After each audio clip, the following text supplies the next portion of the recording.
Ma'am, please give me some leftover food. Get out! We don't have free food for people like you here. You should be ashamed to speak to someone like that. Who do you think you are? I am the owner of this hotel. It was a busy afternoon, and New York's most exclusive and luxurious restaurant, the Elite Dining, was packed to the brim. Amidst all this heavy glamour, a scene was unfolding near the reception desk that felt completely out of place in such a high-end setting. Standing there was Grace. Grace was just a 26-year-old, deeply impoverished and desperate single mother. Her clothes were plain and worn, clearly telling the story of just how hard life had been on her. She stood with her hands tightly clasped together in front of the reception desk. She was standing in a society where she held absolutely no value, but a mother's sheer desperation had dragged her into this luxurious place. In a trembling voice, Grace pleaded with the receptionist. "Ma'am, please, help me. I have a little girl. She hasn't eaten a single bite since last night. I have absolutely nothing to feed her. She's getting so sick from hunger. I know this is a very fancy place, but if there's any leftover food in your kitchen, even someone's discarded bread or stale food from last night, please just give it to me. I'm literally begging you." Tears spilled from Grace's eyes, rolling down her cheeks. But the high-class receptionist didn't show a single ounce of pity.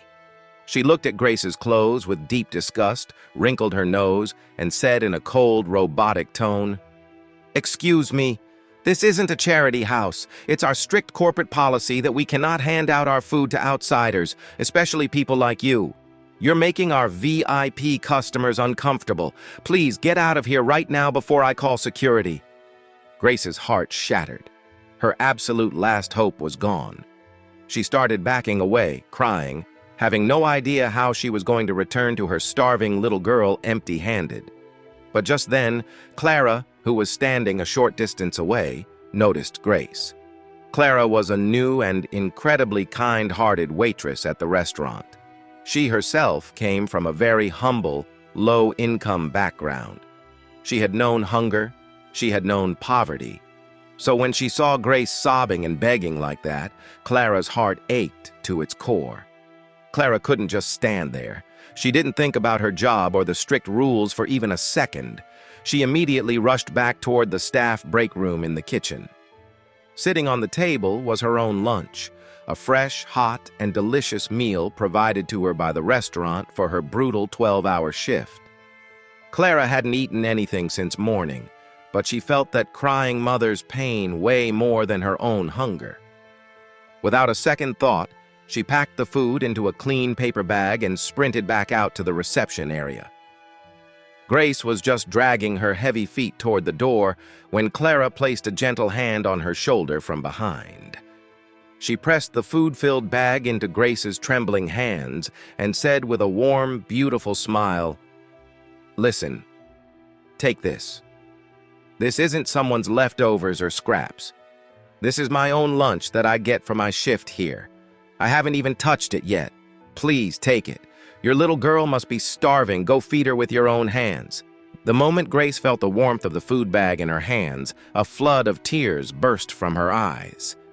She couldn't believe that in this cold, concrete city, a human being could be such an angel.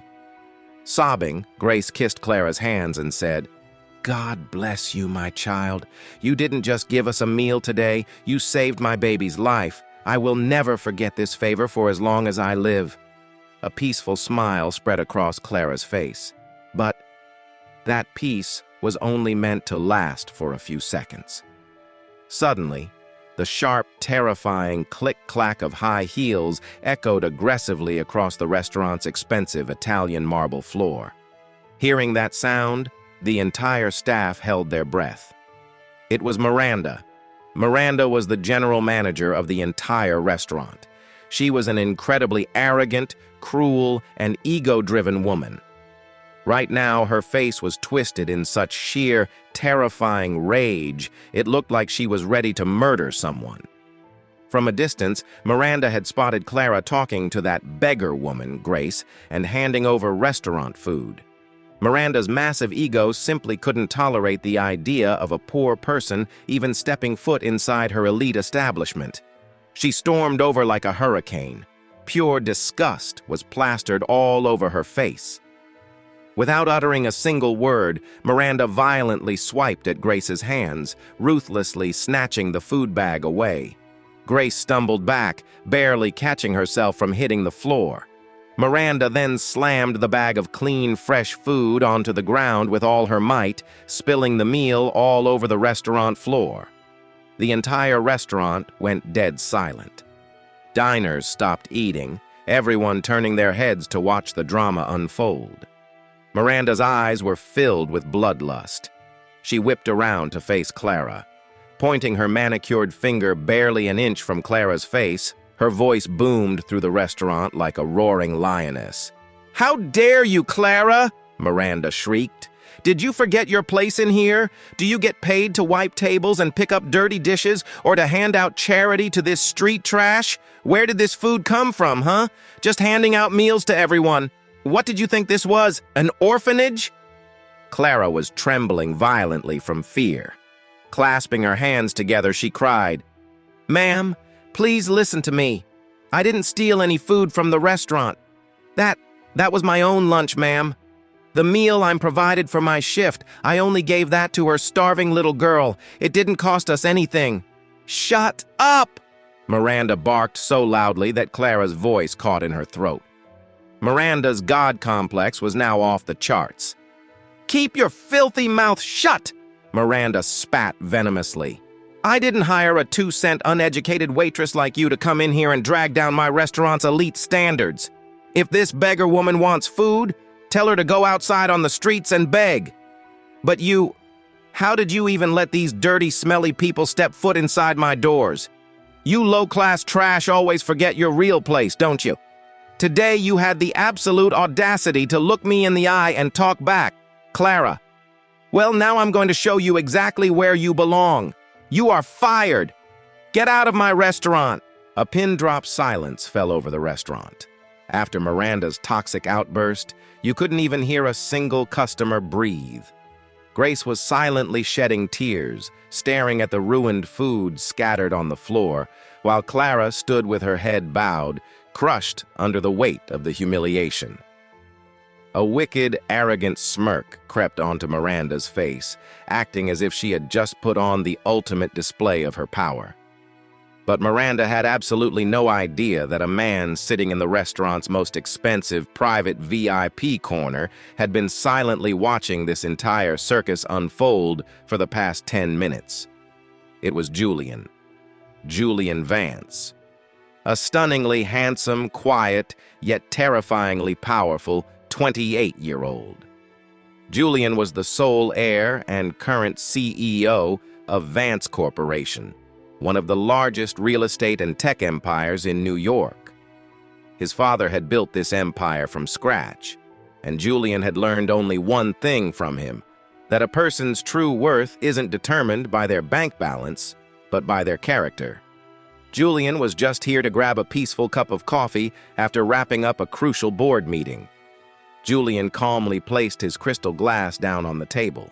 His eyes held a cold, calculated rage that could make any grown man shiver to his core. He adjusted his tailored suit and stood up from his chair.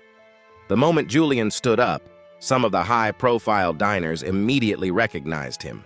Hushed whispers began rippling through the crowd. "Oh my God, that's Julian Vance! The billionaire, Julian Vance!"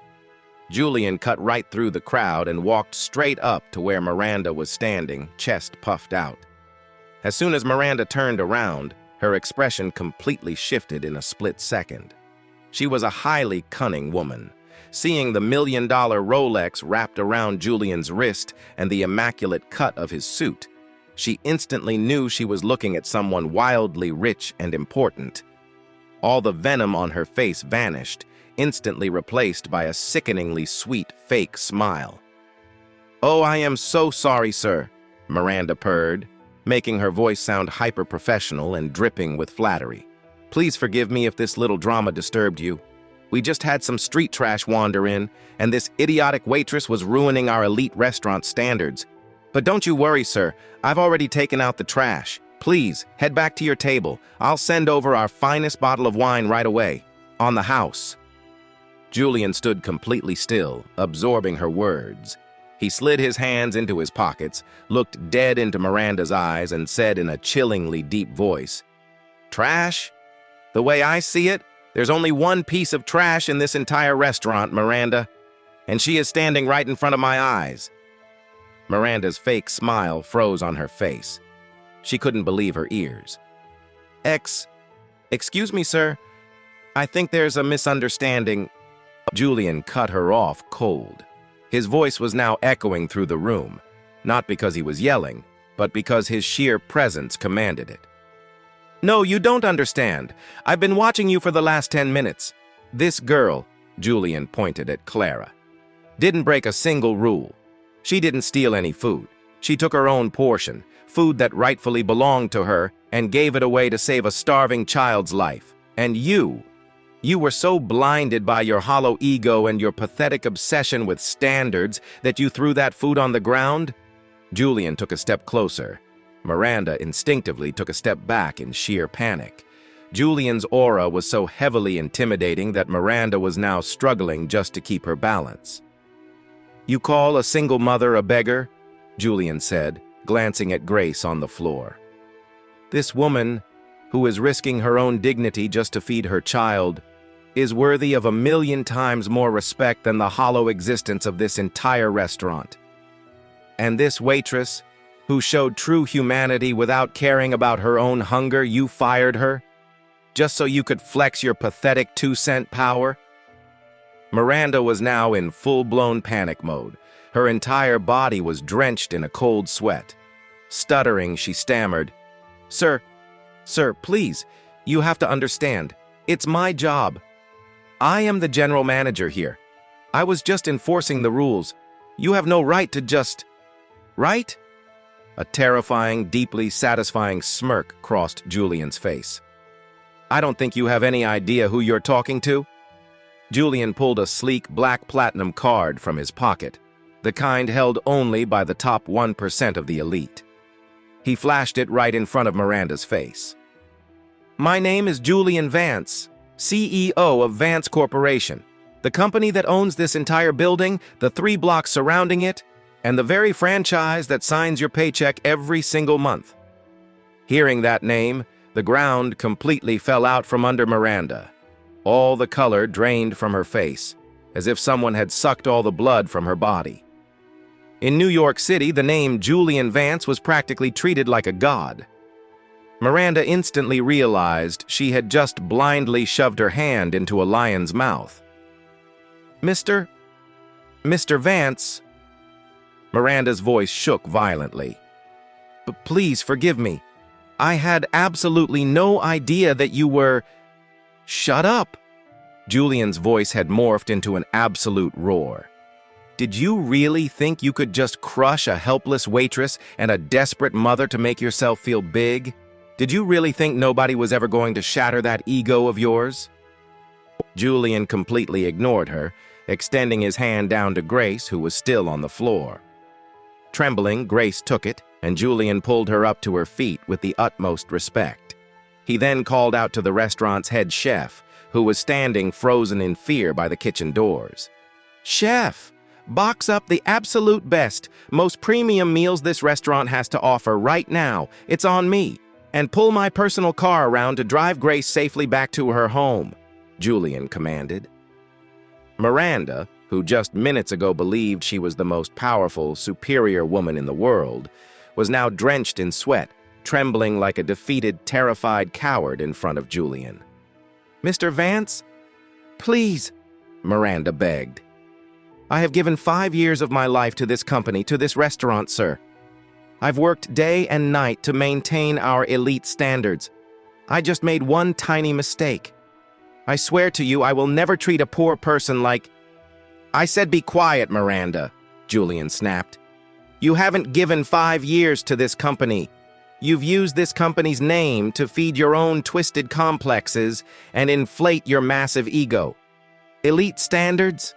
You think violently throwing a desperate woman's food onto the floor and crushing weak people with your authority is a standard? Staring dead into her eyes, Julian delivered his final verdict. A few minutes ago, you said you were going to show Clara where she belongs, didn't you? Well, now I'm going to show you where you belong. You are fired. But this doesn't just end with you losing your job. Julian pulled out his phone and quickly typed a message to his secretary. Sliding it back into his pocket, he said, I just sent an order to Vance Corporation's legal department. From this day forward, you will never find a job in any high-end restaurant, hotel, or corporate building in New York City. Your name has just been permanently blacklisted across the entire hospitality industry. You didn't just lose your job today, Miranda. You just buried your entire career in the ground. Now you'll finally get to learn exactly how much it hurts to stand on those streets when all your money and power are stripped away. Miranda's world utterly collapsed. She wept, she begged, but Julian's face showed zero mercy.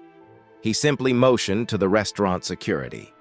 Two heavily built guards immediately rushed over, grabbing Miranda by the arms and hauling her up.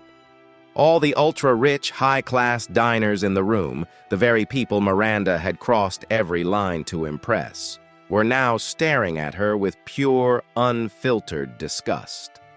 The guards dragged Miranda out and literally tossed her out the main doors in front of everybody. All her arrogance, her pride, and her fake status were shattered into a million pieces in an instant. Instant karma had struck, and it hit brutally hard. The moment Miranda was gone, a wave of peaceful relief washed over the room. A few customers even stood up and clapped for Julian's swift justice. But Julian didn't care about the applause. His full attention was now firmly on Clara. Julian walked over to Clara gently.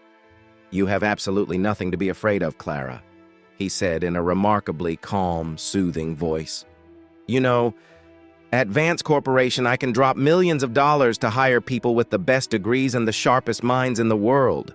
But I can't buy honesty. I can't put a price tag on a pure heart overflowing with real humanity.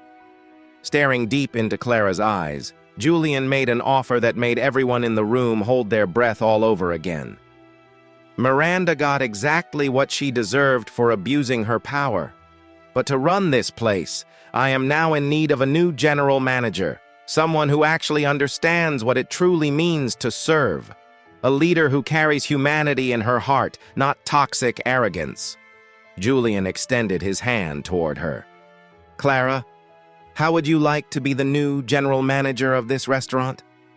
Clara was completely stunned. She couldn't believe her own ears.